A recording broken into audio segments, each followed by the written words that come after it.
بسم الله الرحمن الرحيم. السلام عليكم ورحمة الله وبركاته. أهلا بأصدقائي المشاهدين ومتابعين قناة اليو اي سي. النهاردة معانا فيديو جديد وعطل جديد في تلفزيون توشيبا. صاحب الجهاز بيقول شغال صوت ولكن بدون صورة. هنشوف كده مع بعض. أنا وصلت له وصلة ريسيفر، نبدأ نجرب كده. بسم الله الرحمن الرحيم. ادي لمبة البيان نورت، نديله أمر كده.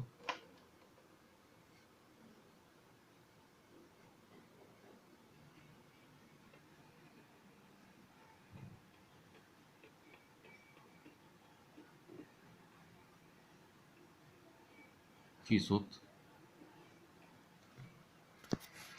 بسيط بتعملي ايه؟ اهو، كتاب بقرا. عايزين كتاب مهم جدا. انت عارف ان كل حاجة ولكن بدون صورة. مش هتقدري تيجي في حد. تمام، هنبدأ نفتح الجهاز كده ونشوفه مع بعض. يعني مش هتخلصي الكتاب. ادي الجهاز من الداخل. طبعا خدت شوية نظافة بسيطة كده، كان عليه كمية تراب رهيبة مغطية البوردة. هنبدأ نفصل سوكت الشاشة، نطلع الشاسيه بره عشان نشوف كده.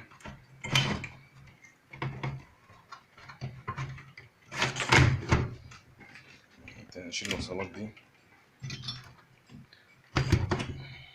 تمام،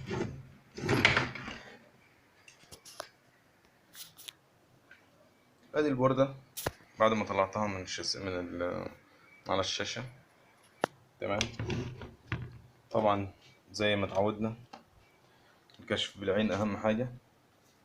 انا ممكن ابدأ من الباور متفحص الجهود واعمل قياساتي واختباراتي، لكن طالما الكشف بالعين هيريحني وهيختصر الوقت والمجهود، ايه المانع ان انا اشتغل كده؟ مفيش اي مشكلة. هنبدأ على بركة الله نتفحص العطل. طبعا العميل بيقول فاصل صورة لكن الصوت شغال. بداية الشغل بتاعنا هيبدأ من جاكيت دخول إشارة الريسيفر. تمام، هنتفحص الجزء ده كده كويس. طبعا لفت نظري وانا بنظف الجهاز بالبلاور، ادي اطراف الجاكيت واصله الاوديو فيديو. ادي واحده وادي واحده اهي. دي طبعا جزء معدني، ده ممكن يعمل كارثه كبيره، يعمل شورت في الجهاز وممكن يبوظ حاجات تانية كتير. معرفش هو سبب العطل ولا لا. نبدا نطلعهم كده ونبص على البورده كويس.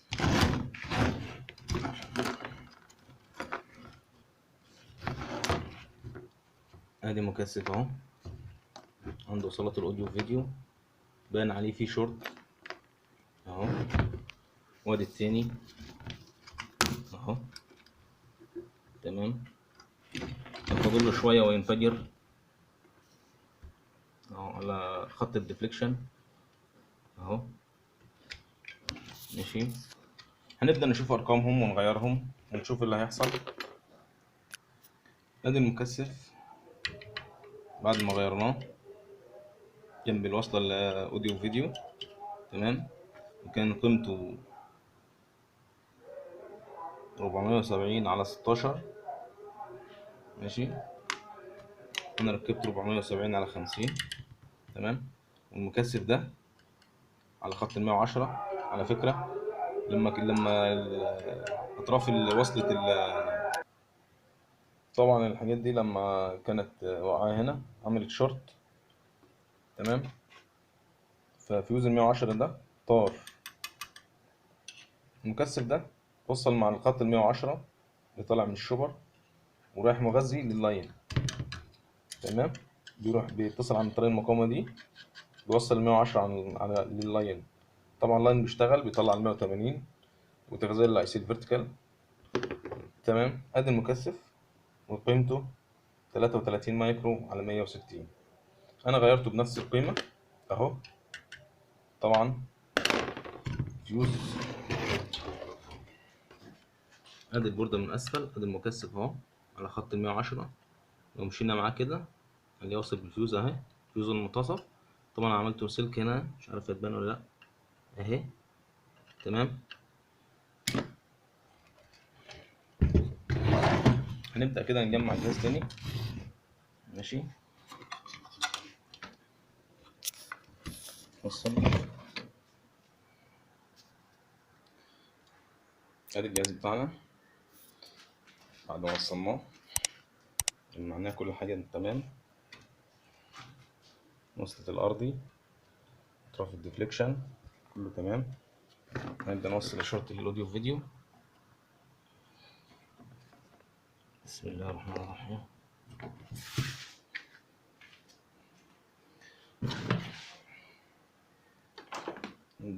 نديله أمر تشغيل. بسم الله الرحمن الرحيم.